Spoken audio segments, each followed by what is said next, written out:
Welcome back, everybody. This is Latin's Fight Picks. Today we will be going over the fight card for UFC 316. Dvalishvilli versus O'Malley 2. As usual, we will start off with the prelims and move up to the main event. So let's start. First fight, Maderos versus Mark Chowinski. Maderos 5'10", 69-inch reach, 10 wins, 1 loss, 0 draws, 28 years old. Mark Chowinski 5'8", no reach, 7 wins, 0 losses, 0 draws, 29 years old. Maderos, mostly a striker. Chowinski, mostly a grappler. He needs to get this to the ground. Maderos has shown signs that he can get taken to the ground, but he does seem to be able to get back up. And he was taken to the ground a few times, and believe it or not, he's been getting pretty good at reversing positions. And he reversed positions in the last fight he was at when he was fighting Hubbard. I had a bet on Hubbard, and Hubbard almost won that fight, but it was the ability of Maderos to scramble that got him back up on the feet. So this is going to be a close fight. I'm going to go with Maderos, which is the favorite. He's going to have the reach advantage. I think he's got pretty good takedown defense. I think he's going to be able to win the first 2 rounds. He might be able to get taken down. He has the ability to get back up. Same age. Maderos is continually improving. He seems really dedicated. I think Chowinski's a little too small for this division. I think he's got to drop down a division. Maderos is going to be the pick. Khaos Williams versus Andreas Gustafsson.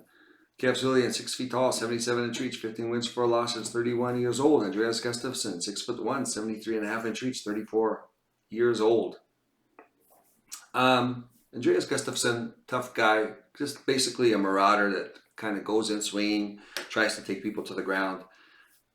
This plays exactly where Williams wants to be. So, Khaos Williams has fought the best guys. Somebody's probably going to get KO'd, but seeing how tough both of them are, it might be a surprise fight goes the distance.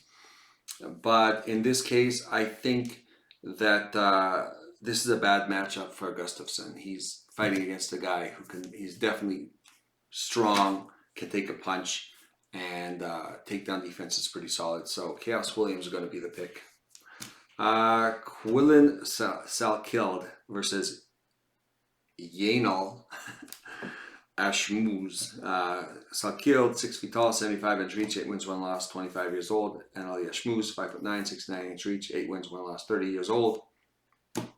I've never been a fan of Ashmuz. I don't think he's that good.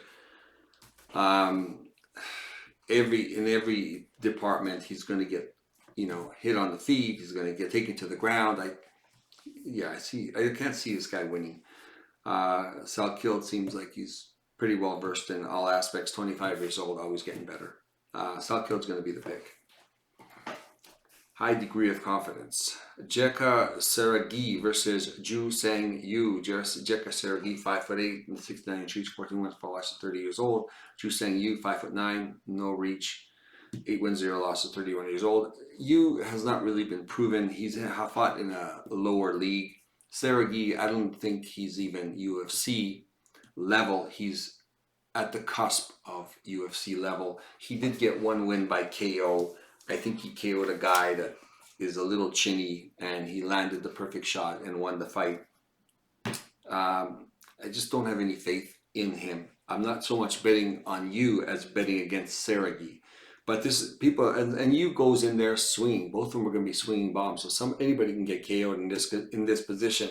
But you does have that ground game in his back pocket. So that's why I'm going to give him the edge. I think Yu's going to win this over Seragi. Ariana Da Silva versus Wang Kong. Ariana Da Silva, 5'6", 67-inch reach, 17 wins, 10 losses, 31 years old. Wang Kong, 5'6", 66.5-inch reach, 7 wins, 1 loss, 33 years old.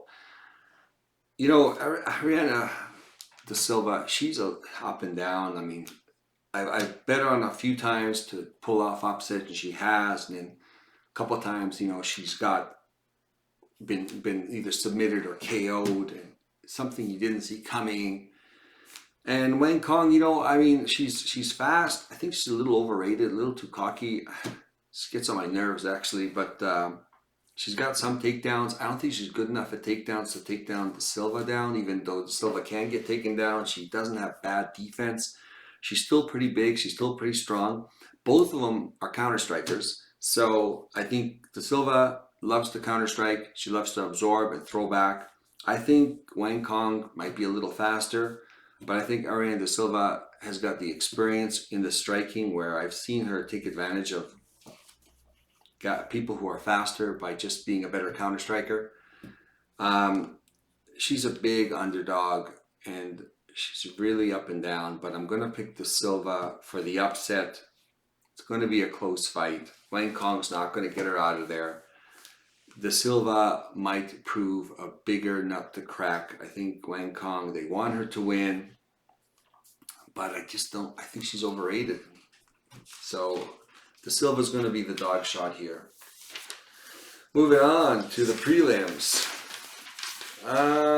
Sergey Spivak versus Waldo Cortez Acosta. Sergey Spivak, 6'3", 78-inch reach, 17 wins, 5 losses, 30 years old.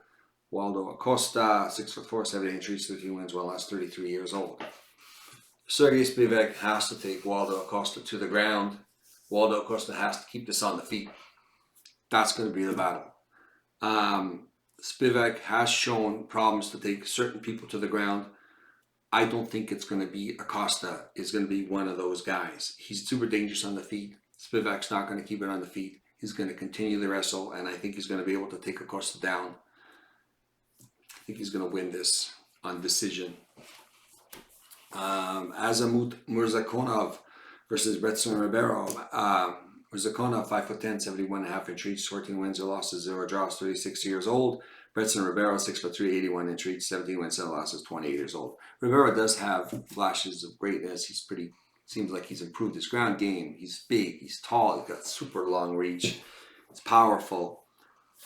He's fighting against Murzakonov, who's never lost, and he's 36 years old. Maybe he's getting a little too old. He's definitely got to be faster. He's been in situations where he has been losing fights against decent strikers and come back to win by KO.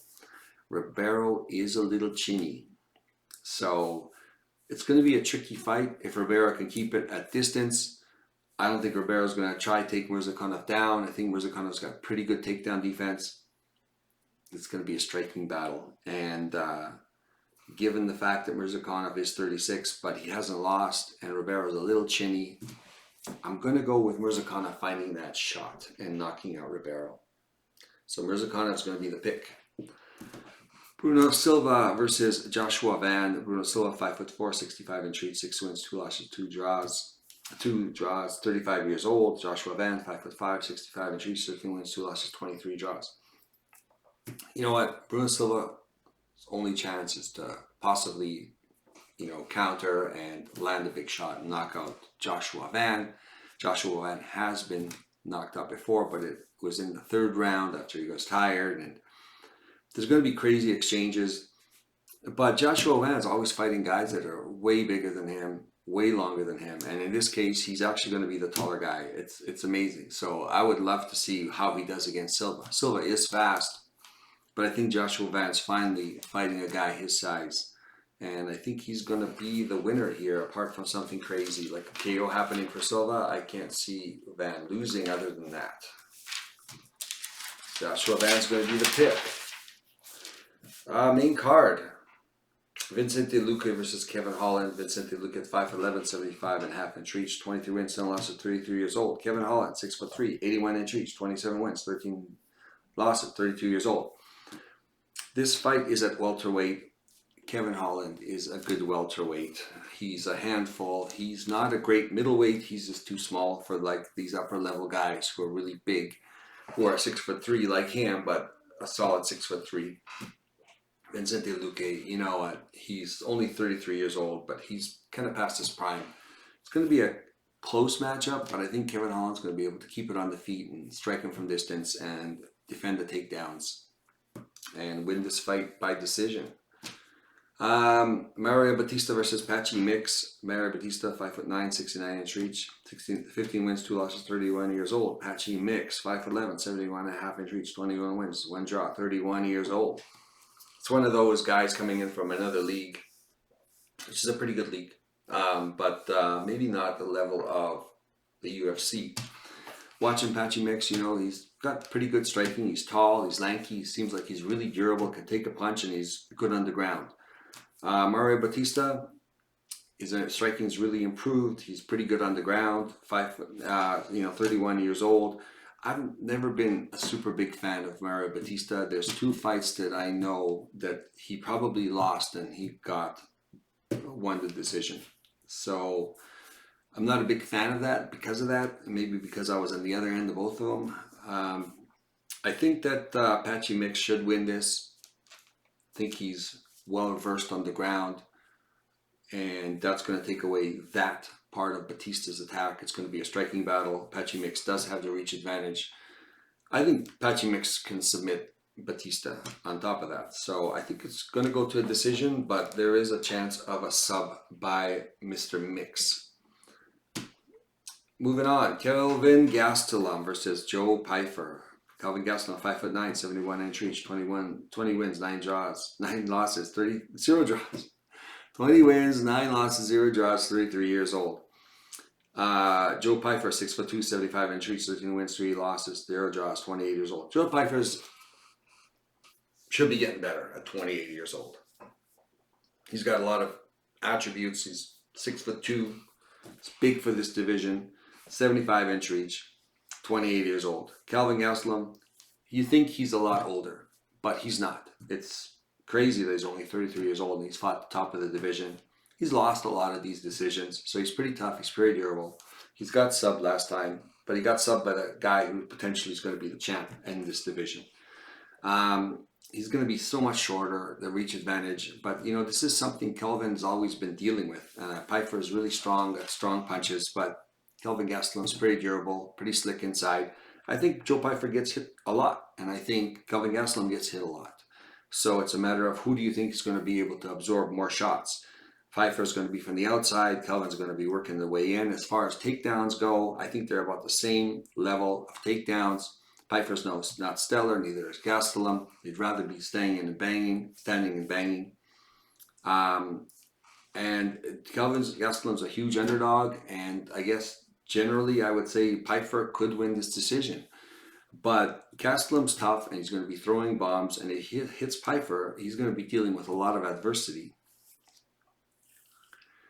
It's one of those fights that it's going to be a 29-28 one way or the other.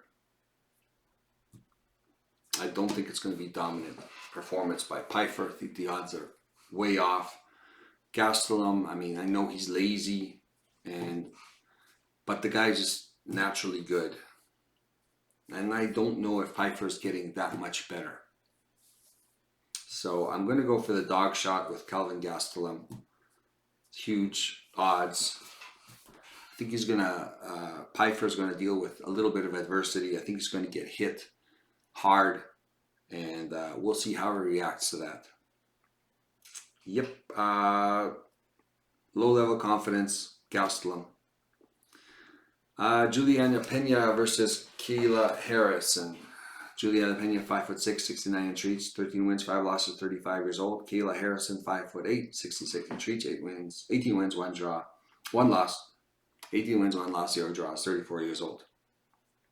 Kayla Harrison, just a brute, right? I mean, good at judo. She's getting better at striking. She's just a monster in there. I think she cuts a lot of weight. I think she's going to have a hard time with after the second round. She's going to slow down. Can Pena survive those first 2 rounds? And looking at Harrison, you know, and the Ketlin Vieira fight, I mean, Ketlin Vieira started pouring it on. Another 2 rounds, Harrison would not have won that fight.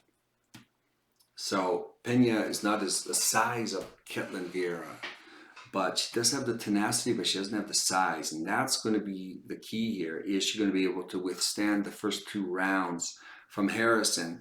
Pena's not a bad striker, but she's not really long, and she's going to be a little smaller. It's going to be a close fight, but Pena might be, the striking could be comparable. Pena might even be a little better than Harrison. And as the fight goes on past the second round, you see Harrison's got a lot of muscle mass. She's going to get slower in her striking, going to get more predictable. It's going to get more robotic. and she's going to have a harder and harder time. And I think you guys know where I'm going with this. I think there was a fight where Harrison had with Holmes, and Holmes put her up against the fence and tried to control her on the fence, and eventually Harrison submitted her she judo throwed her and she got her to the ground. Pena is not a bad wrestler. I think if Pena striked with Harrison and tried open mat takedowns, wrestling takedowns, she can really get Harrison very tired in the first 2 rounds with her wrestling, and then win this fight as the fight goes on, as Harrison gets tired. So I'm going with the dog shot here. I think there is a path to victory for Pena. I think if she doesn't get overpowered physically at some point in the first 2 rounds, if she survives it and she goes on the attack with the wrestling, I think she can tire Harrison out and win a decision here. So yeah, super low confidence. Pena's going to be the pick. The odds are crazy. She's like plus 450 at least. So I think there's going to be a favorite heavy card, but one of those 3 underdogs is probably going to pull it off. I'm hoping all 3 of them pull it off. I could see if all 3 of them pull it off, well, we're just going to run the board on this one, but yeah. Moving on to the main event, Dvalishvilli, Sean O'Malley. Dvalishvilli's 5'6", 68 inch reach, 9 wins, 4 losses at 34 years old. So Sean O'Malley, 5'11", 72 inch reach, 8 wins, 2 losses at 30 years old. This is going to be a close fight. I mean, it was close to last time. You know, it was like 3 rounds to 2 for Dvalishvilli. You know, he kept going, and O'Malley did pretty good, and he's a pretty accurate striker. But I just see, I see O'Malley at his peak, and if he doesn't get the perfect kill shot, he's not going to win this fight. Dvalishvili going to win this fight. I see Dvalishvili upping his game. If anything, he just seems to be getting better. He can get KO'd, of course. Sean O'Malley can find that kill shot, yes, and that's up in the air as far as. But I think Dvalishvili is going to have an easier time beating O'Malley in this fight. I think he's getting better, and I think he's at the peak of his ability. I don't think O'Malley is going to be able to withstand the wrestling from Dvalishvili, and if he doesn't land that perfect shot, he does only have to land one, but it's hard to land the perfect shot. Dvalishvili has shown that it's hard to land on him. Well, not land on him, but perfect with the perfect shot to KO him. That's only happened 1 time. So Dvalishvili is going to be the pick. Yeah, so I think, I mean, you know what? If you bet on every single favorite on this card, you have a high degree of probability of getting most of them right. But I think there are 3 opportunities where some of these massive underdogs deserve a bet. Now, does that mean you should do it? That's your decision. Those are super low level confidence picks. You know, like I say, bet what you can only afford to lose. Do your own research. Compare it to what I've done here. Yeah, and let's see what happens this weekend. Again, let me know in the comments what you think, if you agree or disagree, and which part of it. Hit the like button if you like the content. Subscribe if you want to get notified when these videos come up. I'm a little all over the place when it comes to that. Otherwise, good luck in the fights and your bets, and we will see you next time.